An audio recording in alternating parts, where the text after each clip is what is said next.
Yes. Yeah. Try to open your mic. Open them. Can I see the first slide there?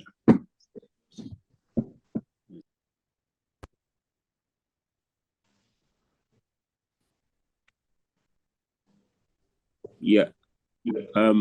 This is my morning. I'm Kenneth Otouke. I'm a plastic surgeon, and I'm a consultant at Reading Hospital.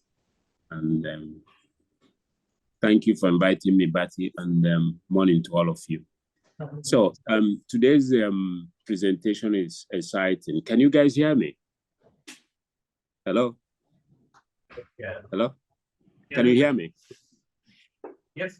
Can you hear me? Yes, we can hear you. Yeah. So I'm going to talk about robot today, and I think it's an exciting topic. And so to begin with, what is robot? Robot is nothing but an instrument that helps surgeons to actually do their job. It perfects. And robot more or less helps you to reduce that, flexibility of your hand, trembling of your hand, or in a relaxed mood. Because if you look at most robots, you have a lot of robots out there. But I'm going to dwell mainly on robotics, and that is Da Vinci robots. So the next slide. How do you go? Sorry. Yeah, the next slide. So as you can see here, we have the types of robot we have. I have spoken about the flexibility. It translates your hands into what you want, because the Da Vinci robot, which I like very much, you sit in a console, and when you twist your hands, it corresponds to what you want it to do. So you could see the Da Vinci robot on the right side of my hand, and it has about 4 ports there. You can call it ports, you can call it arms, okay?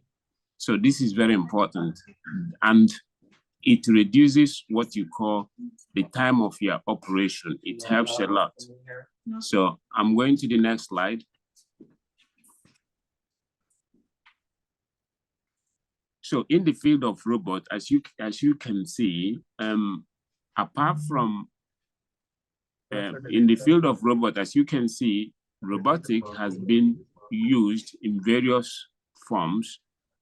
You can see it has been incorporated with what you call integrated computers, which enables us to have an image which you can look at, like the CT scan, which is incorporated into robot, and it helps us to see the image that is the patient we want to operate.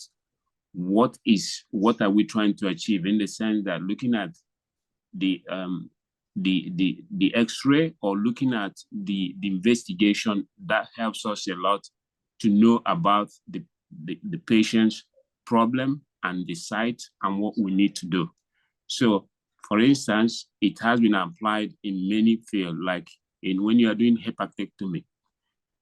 The MRI, the CT scan helps you a lot to guide what you need to do. And when you go in with the robot, it does precisely what you ask the instrument to do for you. So this is very important. The next slide. So as you can see, we have applications, various applications of robots in various disciplines. You can see we had it in the gynecology. Urologists use it for prostatectomy, and the gynecologists also use it for virectomy. They've also used it for sapingo, for a lot of their what you call myomy, and also for oral, transoral surgery operation. The cardiothoracics have also used it. And again, it's being used in breast surgery recently. I think that was about 3-4 years ago. It's being used in Milan. There was what you call using the Da Vinci to do simple mastectomy. But then in doing that, you need to select your candidate, not everybody, because in a giant breast, you can do mastectomy with robots, but in a medium breast, you can. Next slide.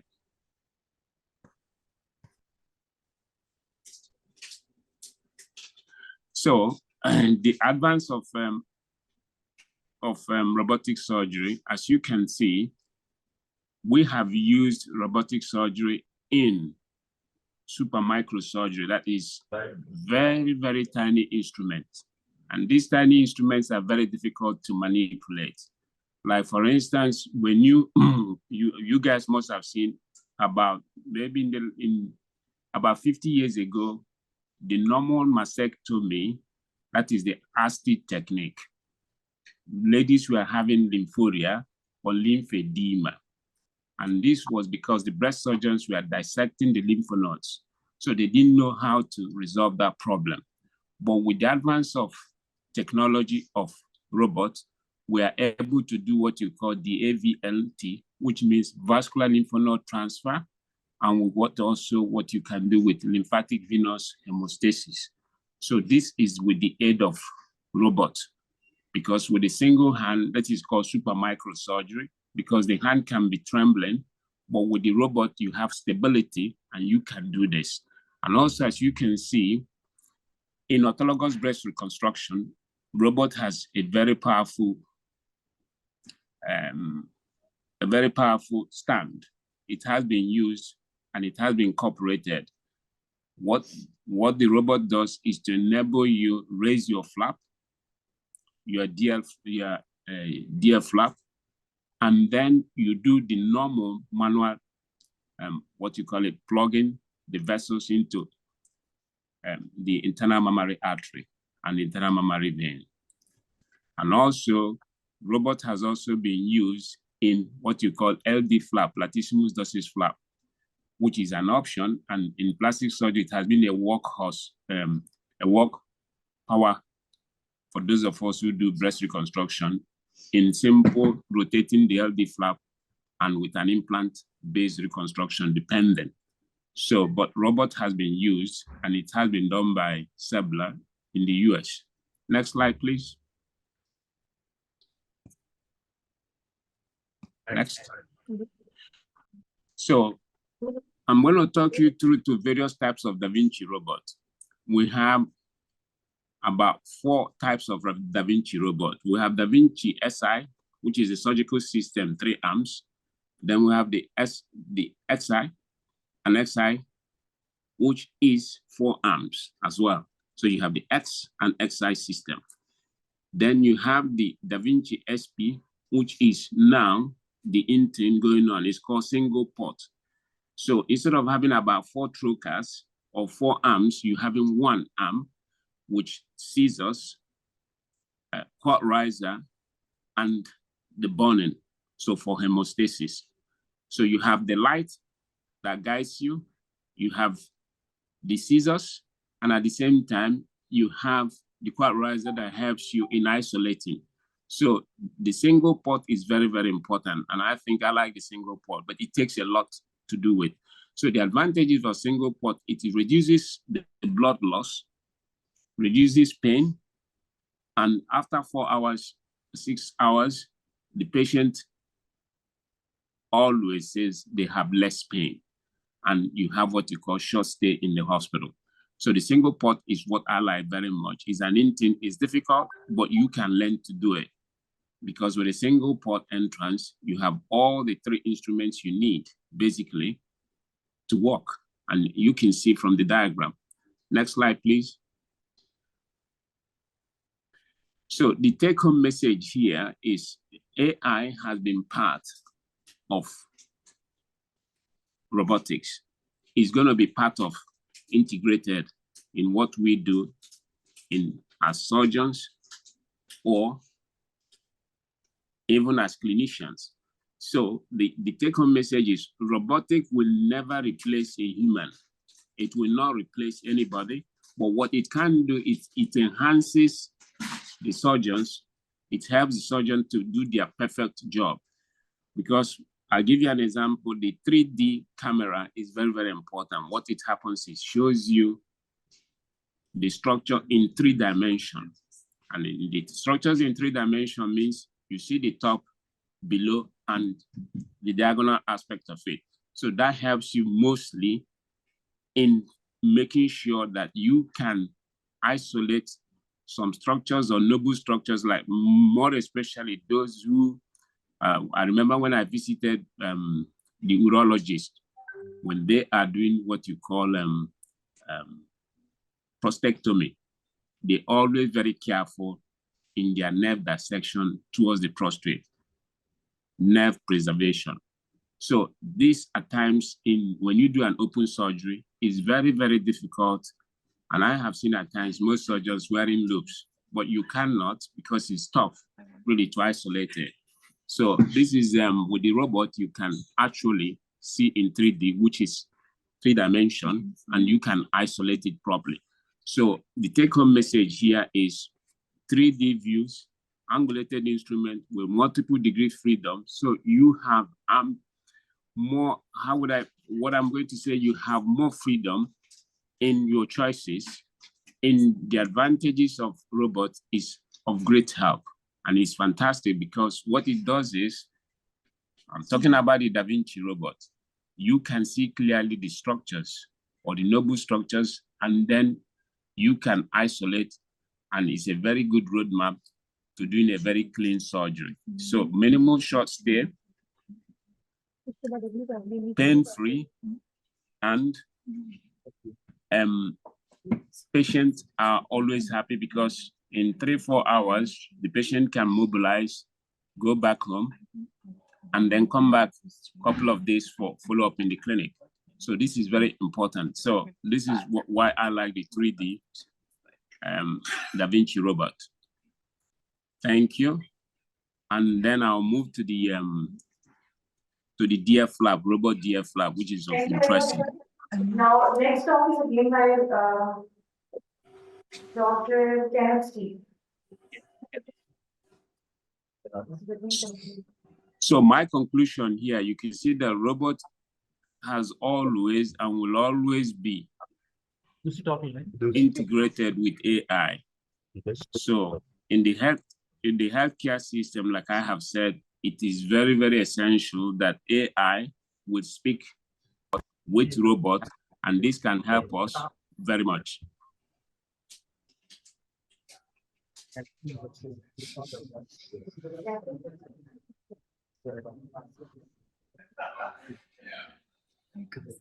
My friend, I told him that I couldn't see it. Yeah, okay. So my next topic now is robot DIEP Flap. This is interesting. As you can see, the standard DIEP Flap is you do the MRI. Cannot use it. Cannot use it, please. We cannot hear you, sir. Can you hear me? Hello?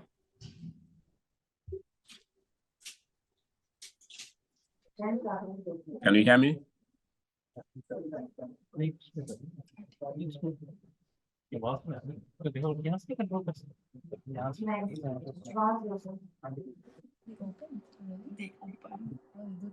Yeah. I was thinking I want to take me off. Yeah. Hello? Hello? Yes, we can hear you. Please go ahead. Okay, thank you so much. So, the robot DIEP Flap is very interesting. As you can see, in various disciplines, robot has been applied, and this time we have tried to push it to do what you call the standard DIEP Flap, which is the patient is operated in an open surgery, but with the robot, you add. Hello? Can you hear me? Yeah. With the robot, you are doing what you call minimal invasive surgery. Means you're chasing the vessel and the DIEP vessel, which is the vessel which you are going to use to plug into what you call internal mammary artery. So with the robot, it makes life easier because you can see your structures and you don't need to destroy what you call the muscle. So the next slide, please. So I'm going to talk you through to the advantages of robotic surgery. In the robotic surgery for DIEP Flap, what you do is the fascia and muscles are minimized. So in the traditional, you have what you call, the cut is about 7 centimeters. On the muscle fascia, you go through the fascia and then you go down to the rectal muscle, chasing the vessel. But with the robot, you go what you call underneath. You go towards retrofascia, which is a different thing from the traditional. So you don't unzip. So you don't unzip the muscle, which can create pain for the patient post-operatively. And it takes time, and you have what you call long pedicle, because with the traditional, you have difficulties in tracing it and getting the pedicle down to the iliac. So with the robot retrofascia, you can see your vessel quickly, and then you can get a long pedicle to enable you do what you call the anastomosis. And again, I'm going to talk to you about what you call AS, which is the anterior sheath. You preserve the anterior sheath because you're not going on the top. You're going retro. So no violation of motor nerves. The motor nerves have not been touched because the traditional DIEP Flap, what happens is the intercostal nerves are in most cases on the way and you can tamper with them. And this will also create you problem in future because abdominal bulging, patient lamenting that they are not, they lament post-operatively or after 3 or 6 months, the nerves, the sensation. So this is being preserved because the post-op innervation is very, very important. And because the rectal muscle helps us in holding all the visceral and all the abdominal structures backwards. So when you denate them with the traditional, you're creating more problem for the patient, mostly, especially women. Next slide, please.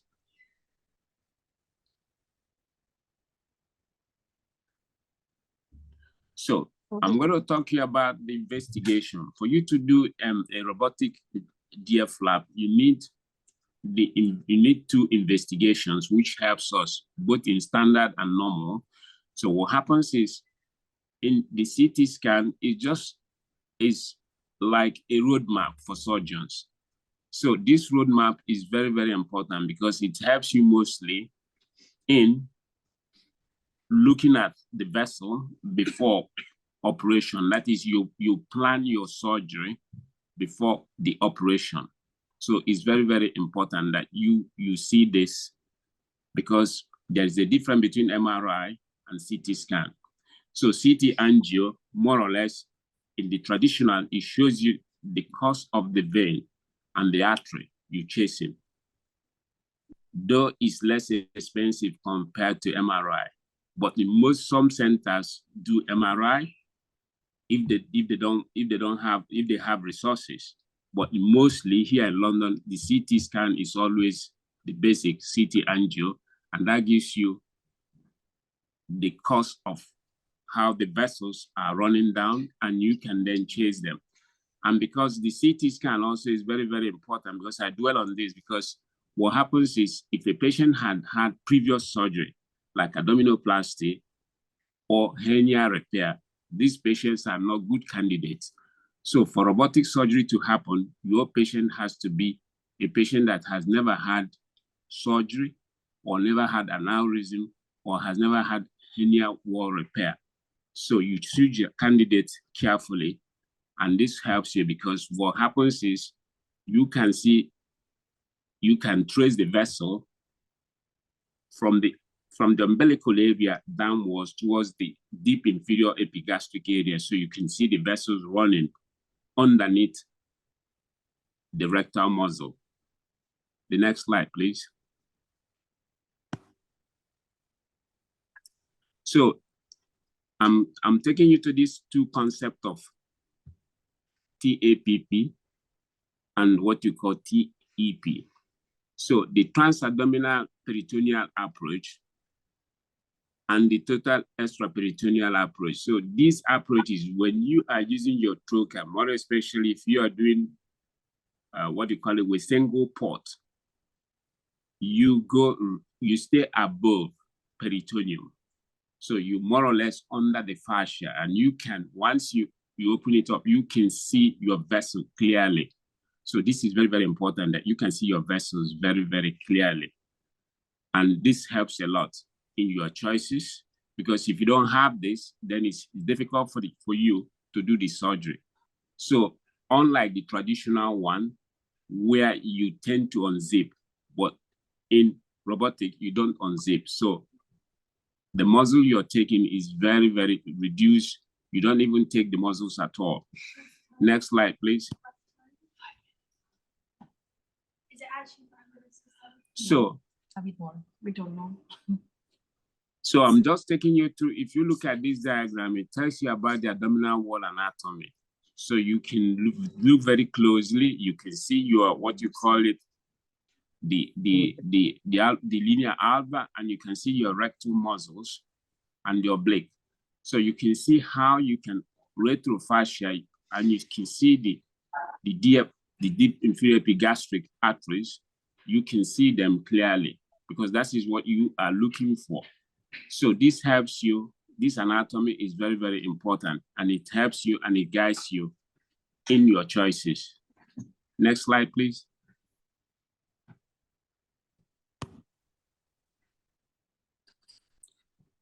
So, like, as I was telling you, if you look at this, you can see the robot in there, and you can actually see the marking of the patient.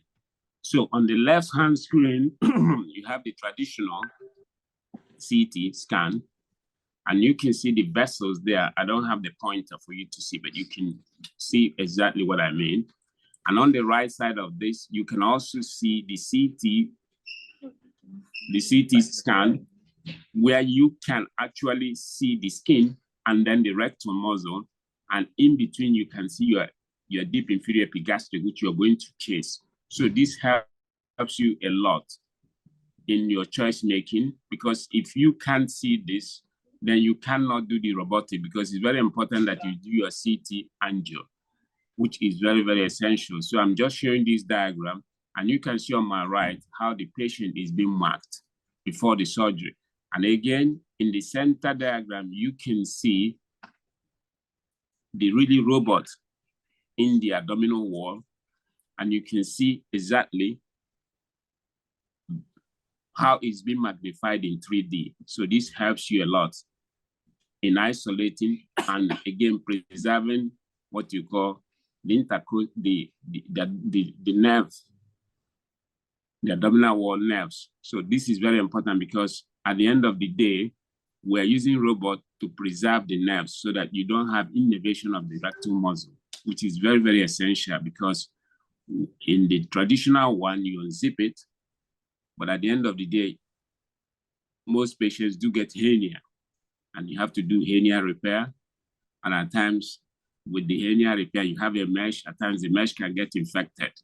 So I think moving forward with the robots should be integrated. And I think in the future, this should be taken into consideration to be a standard. The next slide.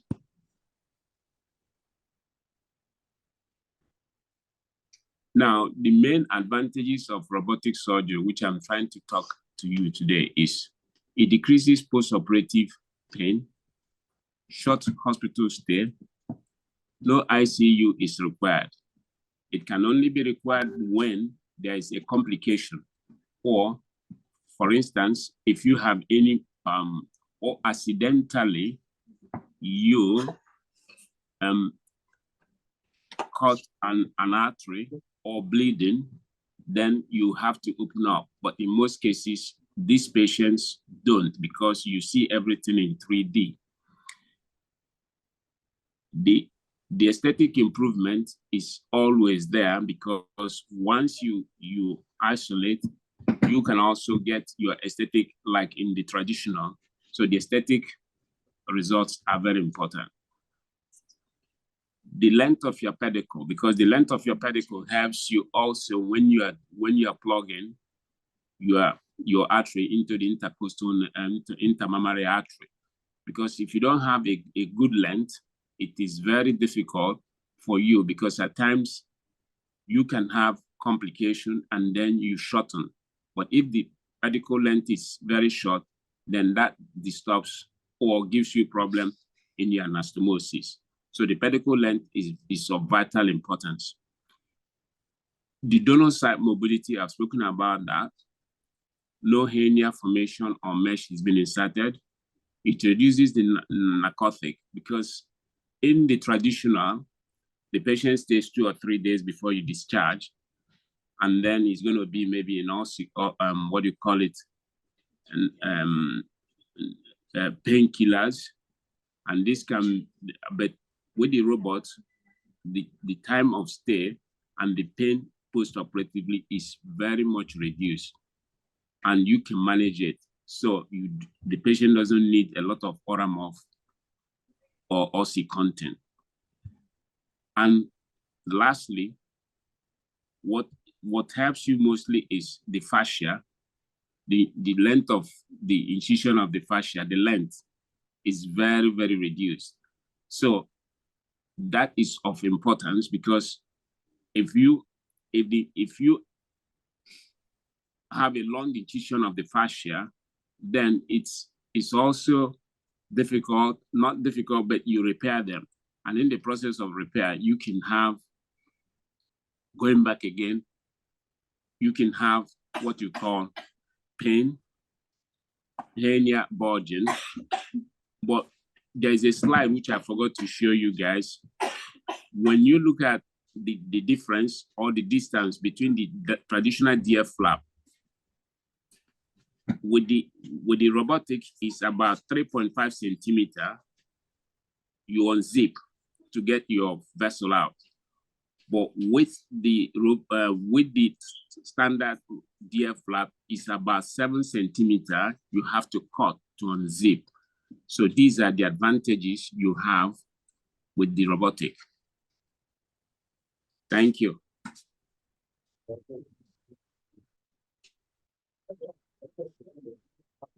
And then the take-home message is the robot has a lot of numerous advantages, which I have enumerated previously. It has its own pitfall, because you need to learn compared to the standard. Also, compared to laparoscopic DIEP, where you have, because before we went into doing the DIEP flap, we had what you call laparoscopic surgery. And that was more or less just like keyhole surgery. But with the robotic DIEP flap, the duration of the operation is less, and the loss of HB is very, very low. It requires meticulous training. Before you can move to what you call doing the robot, you have to do what you call the Da Vinci community intuitive training. It's just like driving a plane. You have to do a lot of simulation. And as you can see, when you are as a pilot, you do a lot of training. So robot is like driving a plane. You need to do a lot of simulation, a lot of training, and a lot of cadaver work.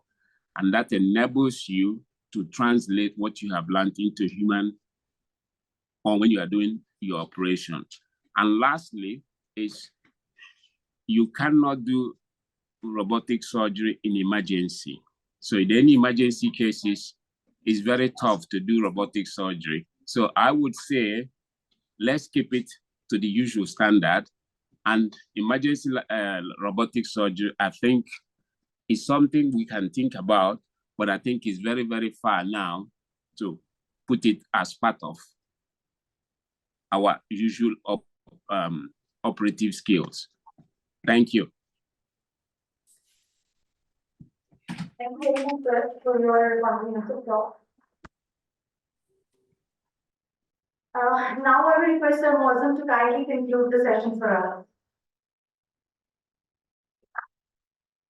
to the program.